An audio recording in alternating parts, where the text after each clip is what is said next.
So today we're going to be learning how to use squeeze theorem on a limit and apply it from a question.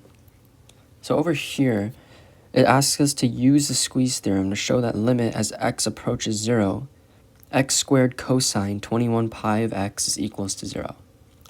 And over here we have a step-by-step. So when f of x, and these are the statements, you'll see these on your test. When f of x is equals to negative x squared, when g of x is equals to x squared cosine 21 pi x, and h of x equals x squared, and then this is where we apply the squeeze theorem.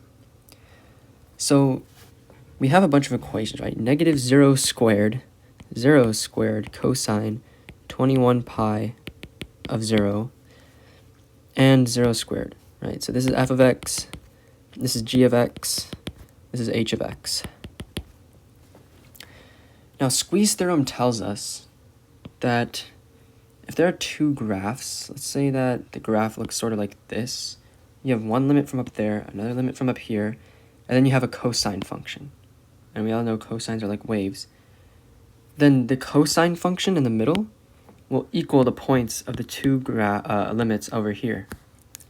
See how it's squeezed, right? So in this equation, it's just wanting us to measure which one's greater than or equal to which. And so cosine, you'll find it in the middle because that's what's getting squeezed by these two values. So when we're deciding the values to use to describe the way cosine is being squished, well, if you notice, when we plug 0 into these all equal 0, right? And of course, we can't just say 0 is greater than equal to 0 is greater than equal to 0. So we have to use numbers in a range. So what I would do is I would just use negative 1 is greater than equal to 0, which is greater than equal to 1. And if you look over here, that is exactly what's going on.